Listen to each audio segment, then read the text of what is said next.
जनवरी 2008 के अंदर में जो हमारा सेंसेक्स है वो लगभग 21,000 पॉइंट को टच कर गया था। इस टाइम पे सभी लोग एक ही बात बोल रहे थे कि अब ना इंडिया अनस्टॉपेबल हो चुका है, अब इंडिया को आगे बढ़ने से कोई नहीं रोक सकता है, इंडियन स्टॉक मार्केट अब बूम करने वाला है। लेकिन कहानी में एक बहुत बड़ा ट्विस्ट आता है 2008 के अंदर में। इतना बड़ा क्रैश आता है, इतना बड़ा क्रैश आता है कि पैसे तो लोग गंवाते ही हैं, उसके बाद भरोसा भी लोग गंवा देते हैं स्टॉक मार्केट से। लगभग 60% का एक भारी गिरावट आपको देखने को मिलता है। बहुत बड़ा क्रैश था। इसके बाद मिड कैप और स्मॉल कैप कैटेगरी को तो रिकवर करने में 5 से लेकर 6 साल का टाइम लग गया, इतना बड़ा क्रैश आया हुआ था। उसके बाद एक स्लो डाउन देखने को मिला था 2013 के अंदर में, एंड उसके बाद आप सभी लोगों को पता है 2020 का कोविड क्रैश आपको देखने को मिला था। अब ये जो 2008 का क्रैश था, इसके अंदर लोगों ने एसआईपी बंद कर दिया, म्यूचुअल फंड को रिस्की बोलना स्टार्ट कर दिया, और उसी टाइम पे इंडियन माइंडसेट के अंदर एक चीज बैठ गई कि स्टॉक मार्केट के अंदर पैसा नहीं इन्वेस्ट करना है, स्टॉक मार्केट जुआ होता है, सट्टा होता है, ये लोग बोलना स्टार्ट कर दिए, और लोग अपना पैसा एफडी के अंदर में, बॉन्ड्स के अंदर में शिफ्ट करना स्टार्ट कर दिए उस टाइम के अंदर में। बट इसी बीच में कुछ लोग ऐसे थे जो बहुत ज्यादा जिद्दी थे, स्टॉक मार्केट के अंदर गिरावट होने के बावजूद भी वो मार्केट में बने रहे, पैसा इन्वेस्ट करते रहे। एग्जांपल देता हूं, अगर कोई पर्सन जनवरी 2010 के अंदर में 10,000 रुपए की एसआईपी स्टार्ट किया होगा तो आज के टाइम में उसके पास 1 करोड़ से ज्यादा का पोर्टफोलियो होगा। उसने अगर स्टेप अप एसआईपी नहीं भी किया होगा तो आज 1 करोड़ से ज्यादा का पोर्टफोलियो होगा, जो कि बहुत बड़ी बात होती है। आज के टाइम में जो लोग आपको दिख रहे होते हैं ना, बड़े बड़े इन्वेस्टर्स जो पोर्टफोलियो अच्छा खासा बना के बैठे हुए हैं, वो लंबे टाइम से पैसा इन्वेस्ट कर रहे हैं, उन्होंने क्रैश को झेला है। अब इन्हीं लोगों की तरह कुछ म्यूचुअल फंड्स भी होते हैं मार्केट के अंदर में जो क्रैश को झेल पाते हैं, क्रैश को लंबे टाइम से झेल चुके होते हैं, तो उनका ना एक्सपीरियंस बहुत ज्यादा हो गया होता है मार्केट के अंदर में, और वो लंबे टाइम से आपको एक कंसिस्टेंट परफॉर्मेंस देते आते हैं। आज हम उन्हीं म्यूचुअल फंड्स के बारे में बात करने वाले हैं। लगभग हम 4-5 कैटेगरी को टच करेंगे, large cap, mid cap, small cap, flexi cap, multi cap. इन कैटेगरीज में से हम उन म्यूचुअल फंड्स को पिक करने वाले जो लंबे टाइम से कंसिस्टेंट परफॉर्मेंस दे रहे हैं। लंबे टाइम मतलब कि 10 साल से ज्यादा टाइम से। मैं पिछले 5 साल के अंदर में, 6 साल के अंदर में जो फंड स्टार्ट हुए हैं उनकी बात नहीं करने वाला हूं, मैं केवल उनकी बात करने वाला हूं जो लंबे टाइम से, 10 साल से ज्यादा टाइम से बढ़िया परफॉर्मेंस देते आ रहे हैं और पूरे के पूरे म्यूचुअल फंड इंडस्ट्री के अंदर डोमिनेट करते आ रहे हैं। तो शुरुआत करते हैं Nippon India large cap mutual fund के साथ। ये लार्ज कैप कैटेगरी का एक बेहतरीन म्यूचुअल फंड है, पुराना म्यूचुअल फंड है, और लंबे टाइम से इन्वेस्टर्स को बहुत ज्यादा कंसिस्टेंट परफॉर्मेंस देते आ रहा है। मार्केट वोलेटिलिटी के अंदर में भी बहुत सारे लोगों का पोर्टफोलियो बचा के रखा हुआ है। इस म्यूचुअल फंड ने अपने इंसेप्शन से लेकर अभी तक लगभग 16% से भी ज्यादा रिटर्न दिया है। सोचिए, लार्ज कैप कैटेगरी में 16% से ज्यादा का रिटर्न दिया है पिछले 13 साल 14 साल के टाइम पीरियड में। सबसे इंपॉर्टेंट जो इसका एक्सपेंस रेशियो है वो केवल 0.6% का है, and asset under management 50,000 crore को क्रॉस कर चुका है। इसी से आप अंदाजा लगा सकते हैं कि कितने सारे लोगों ने इस म्यूचुअल फंड के अंदर पैसा इन्वेस्ट किया है। एक बार हम देख लेते हैं कि इस फंड ने कितना कंसिस्टेंट परफॉर्मेंस दिया है पिछले 10 साल के टाइम पीरियड में। तो इस म्यूचुअल फंड के परफॉर्मेंस के बारे में बात करें तो 10 साल के टाइम पीरियड में लगभग आपको 17.4% का रिटर्न दिया है। अपने कैटेगरी में 1 नंबर पे रैंक कर रहा है आज भी। पूरे 23 म्यूचुअल फंड है जिनको 10 साल का टाइम पीरियड हो चुका है, उसमें 1 नंबर पे रैंक कर रहा है। 7 साल के अंदर में लगभग 17% का रिटर्न दिया है, 1 नंबर पे रैंक कर रहा है। 5 साल के अंदर में 18% का रिटर्न दिया है, 2 नंबर पे रैंक कर रहा है। 3 साल में 20% का रिटर्न दिया है, 2 नंबर पे रैंक कर रहा है। 2 साल में 11% का रिटर्न है, एंड पिछले 1 साल के अंदर में 15% का रिटर्न दिया है, जबकि कैटेगरी ने केवल आपको 12% का ही रिटर्न दिया है। इसका मतलब ये फंड लंबे टाइम से आपको एक कंसिस्टेंट परफॉर्मेंस देता आ रहा है। दूसरा म्यूचुअल फंड है एचडीएफसी मिड कैप फंड। इसका पहले नाम था HDFC mid cap opportunity fund. इस फंड ने मिड कैप कैटेगरी के अंदर डोमिनेट किया है लंबे टाइम से, एक आपको कंसिस्टेंट परफॉर्मेंस दिया है। इसके अंदर ज्यादा वोलेटिलिटी आपको देखने को नहीं मिलती है बाकी मिड कैप म्यूचुअल फंड्स के मुकाबले। इस म्यूचुअल फंड ने अपने इंसेप्शन से लेकर अभी तक लगभग आपको 21% का सीएजीआर दिया है। मिड कैप के अंदर 21% का सीएजीआर बहुत ही ज्यादा होता है पिछले 12-13 साल के टाइम पीरियड में। इसका एसेट अंडर मैनेजमेंट बहुत ज्यादा हो चुका है, लगभग 92,000 करोड़ क्रॉस कर चुका है, एंड एक्सपेंस रेशियो है 0.7% का। एक बार हम HDFC mid cap mutual fund को देख लेते हैं कि आखिर में कितना कंसिस्टेंट परफॉर्मेंस दिया है पिछले 10 साल के टाइम पीरियड में। तो अगर हम 10 साल पहले जाएं तो 10 साल के टाइम पीरियड में इस म्यूचुअल फंड ने लगभग आपको 20.7% का रिटर्न दिया है, जबकि कैटेगरी ने केवल 17% का रिटर्न दिया है। 7 साल के अंदर में लगभग 23% का रिटर्न है, 5 साल के अंदर में भी 23% का रिटर्न है, 3 साल के अंदर में 26% का रिटर्न दिया है, 2 साल के अंदर में 13% का है, एंड पिछले 1 साल के अंदर में लगभग 19% से ज्यादा रिटर्न देखने को मिला है, जबकि कैटेगरी एवरेज ने केवल आपको 15% का रिटर्न दिया है। अगर हम शॉर्ट टर्म की बात करते हैं 6 महीने की, तो 6 महीने में लगभग 4% का रिटर्न दिया है, कैटेगरी ने केवल 0.3% का ही रिटर्न दिया है। मतलब मार्केट गिरावट के टाइम पे भी इस म्यूचुअल फंड ने पोर्टफोलियो को बचा कर रखा हुआ है शॉर्ट टर्म के अंदर में, एंड लंबे टाइम से तो आपको बहुत ही ज्यादा कंसिस्टेंट परफॉर्मेंस दे रहा है। ध्यान रखना है, पास्ट परफॉर्मेंस के बेसिस पे आपको म्यूचुअल फंड नहीं चूज करना है। पहले आप खुद का रिसर्च कर लीजिएगा, अपने रिस्क को, गोल को देखने के बाद ही आपको किसी म्यूचुअल फंड के अंदर पैसा इन्वेस्ट करना है। अगला म्यूचुअल फंड है Nippon India small cap mutual fund. ये एक ऐसा म्यूचुअल फंड है जो स्मॉल कैप कैटेगरी में हमेशा डोमिनेट करता है, मतलब लंबे टाइम से अपने इन्वेस्टर्स को एक कंसिस्टेंट परफॉर्मेंस दिया है। अगर हम बात करें इस म्यूचुअल फंड के परफॉर्मेंस के बारे में तो इंसेप्शन से लेकर अभी तक लगभग आपको 24% का सीएजीआर दिया है पिछले 13 से लेकर 14 साल के टाइम पीरियड में। और क्या चाहिए आपको स्मॉल कैप कैटेगरी से। इस म्यूचुअल फंड का एसेट अंडर मैनेजमेंट लगभग 65,000 करोड़ क्रॉस कर चुका है एंड एक्सपेंस रेशियो केवल है 0.6% का, मतलब आपसे एक्सपेंस रेशियो भी कम चार्ज कर रहा है और इसके मुकाबले आपको बहुत ही बढ़िया परफॉर्मेंस दिया है लंबे टाइम में। एक बार हम निपॉन इंडिया स्मॉल कैप के कंसिस्टेंसी को चेक कर लेते हैं। तो निपॉन इंडिया स्मॉल कैप ने 10 साल के टाइम पीरियड में लगभग आपको 23% का सीएजीआर दिया है, जो कि बहुत ही बड़ी बात होती है 10 साल के टाइम पीरियड में। अपने कैटेगरी के अंदर एक नंबर पे रैंक कर रहा है पूरे स्मॉल कैप के अंदर। 7 साल की बात करें 25% का सीएजीआर है, 5 साल की बात करें 24% का सीएजीआर है, 3 साल की बात करें तो लगभग 21% का सीएजीआर दिया है।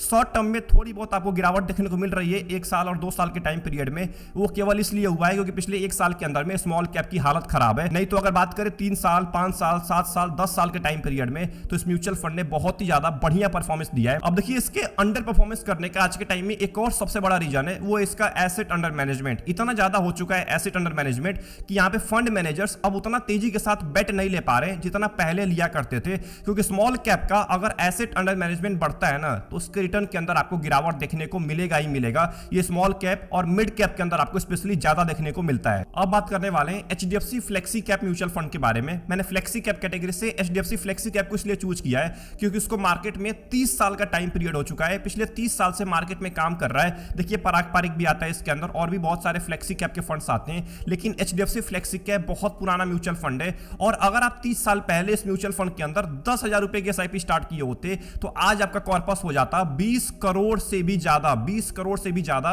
जो कि बहुत ज्यादा होता है। अब इसी से आपको अंदाजा लग गया होगा कि ये म्यूचुअल फंड कितना ज्यादा मैच्योर है मार्केट के अंदर में। एक बार हम इसके परफॉर्मेंस के बारे में पता लगाते हैं कि पिछले 10 साल के अंदर में इस म्यूचुअल फंड ने कैसा परफॉर्मेंस दिया है। एचडीएफसी फ्लेक्सी कैप ने पिछले 10 साल के टाइम पीरियड में लगभग 19.5% का सीएजीआर दिया है। 7 साल के अंदर में 20% का, 5 साल के अंदर में 21% का, 3 साल के अंदर में लगभग 23% का, 2 साल के अंदर में 14% का एंड 1 साल के अंदर में लगभग आपको 17% का सीएजीआर दिया है, जहां पे कैटेगरी ने केवल आपको 11% का रिटर्न दिया है। 6 महीने में भी लगभग 4% के आसपास आपको रिटर्न दिया है, जबकि कैटेगरी माइनस में आपको रिटर्न दिया है। अब इसी से आपको अंदाजा लग गया होगा कि इस म्यूचुअल फंड ने कितना कंसिस्टेंट परफॉर्मेंस दिया है लंबे टाइम से। इसका एसेट अंडर मैनेजमेंट अब 1 लाख करोड़ को टच करने वाला है, जो कि बहुत ज्यादा हो चुका है फ्लेक्सी कैप के हिसाब से। लेकिन फ्लेक्सी कैप एक ऐसी कैटेगरी है जहां पे फंड मैनेजर अपने हिसाब से एलोकेशन को डिवाइड कर सकते हैं। वो जितना चाहे उतना लार्ज कैप में, मिड कैप में, स्मॉल कैप में इन्वेस्ट कर सकते हैं, जिससे बहुत ज्यादा benefit specially HDFC flexi cap mutual fund को मिला हुआ है लंबे टाइम से। और लंबे टाइम से इसीलिए इस म्यूचुअल फंड ने आपको बहुत ही बढ़िया परफॉर्मेंस लाके दिया है। अब बात करने वाले हैं अपने आखिरी म्यूचुअल फंड के बारे में, Nippon India multi cap mutual fund. ये फंड स्टार्ट हुआ था 2005 के अंदर में। इसको लगभग 20 साल से ज्यादा का टाइम पीरियड हो चुका है।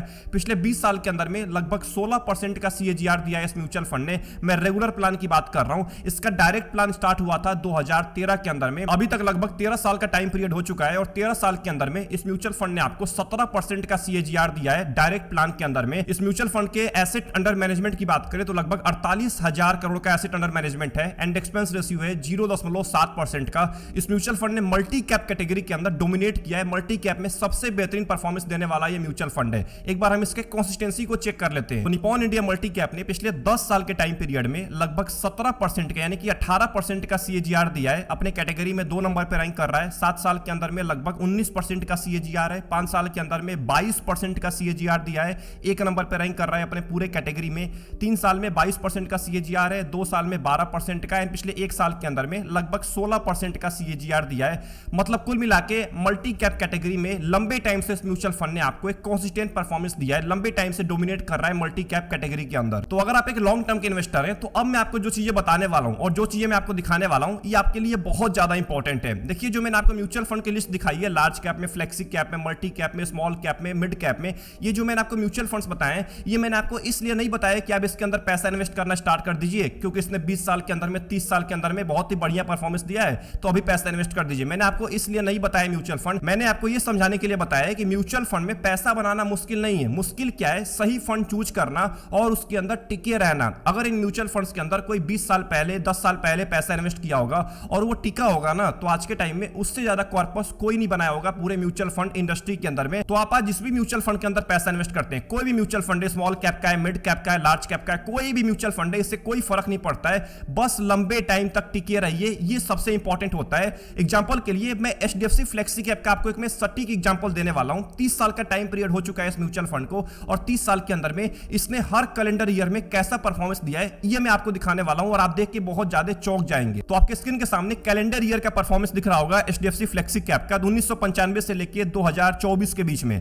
HDFC फ्लेक्सी कैप ने 1995 में -28% का रिटर्न दिया है, 96 में लगभग 23% का नेगेटिव रिटर्न है, बट 97 में लगभग 22% का पॉजिटिव रिटर्न दिया है, 98 में 38% का रिटर्न दे दिया है, एंड 99 के अंदर में देखिए लगभग 156% का रिटर्न दिया है। लेकिन 2000 के अंदर में .com बबल आया और लगभग 20% का क्रैश देखने को मिला है। एक के अंदर में -2% का रिटर्न दिया है, लेकिन 2002 के अंदर में 24% का है, 3 के अंदर में 126% का रिटर्न दिया है, 2004 में 27% का है, 5 के अंदर में 62% का है, 6 के अंदर में 36% का रिटर्न दिया है, 2007 के अंदर में 53% का रिटर्न दिया है, लेकिन 2008 के अंदर में जब एक बहुत ही बड़ा क्रैश आता है तो लगभग 49% की गिरावट देखने को मिलती है इस म्यूचुअल फंड में। लेकिन अगले ही साल ये म्यूचुअल फंड रिकवर कर जाता है। 2009 के अंदर में लगभग 105% का रिटर्न दिया है, 2010 में 29% का है, 2011 में स्लो डाउन आ गया था तो लगभग 26% की गिरावट है इसके अंदर, 12 के अंदर में 33% का रिटर्न है, 13 के अंदर में 3% का रिटर्न दिया है, 14 के अंदर में 53% का रिटर्न दिया है,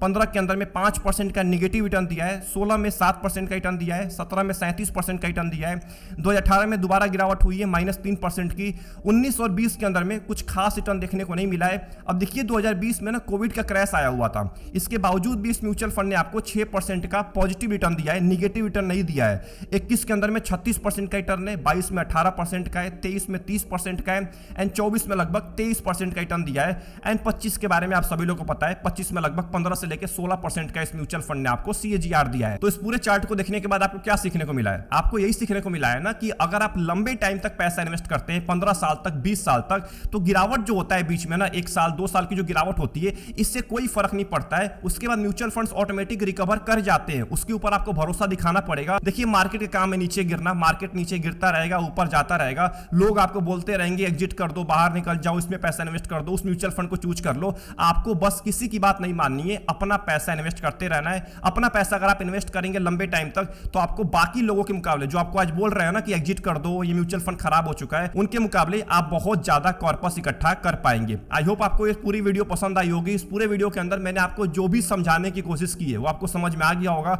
अगर कोई भी डाउट चल रहा है आपके माइंड के अंदर म्यूचुअल फंड के रिलेटेड या अपने इन्वेस्टमेंट के रिलेटेड, कमेंट खाली पड़ा हुआ है, टाइप करना मत भूलिएगा। वीडियो पसंद आई, वीडियो को जरूर लाइक कर दीजिएगा एंड चैनल को जरूर सब्सक्राइब कर लीजिएगा। आप में से मैक्सिमम लोग वीडियो वॉच करते हैं, सब्सक्राइब करना भूल जाते हैं। मिलते हैं नेक्स्ट इंपॉर्टेंट वीडियो के अंदर। अपना ध्यान रखिए, best of luck, take care.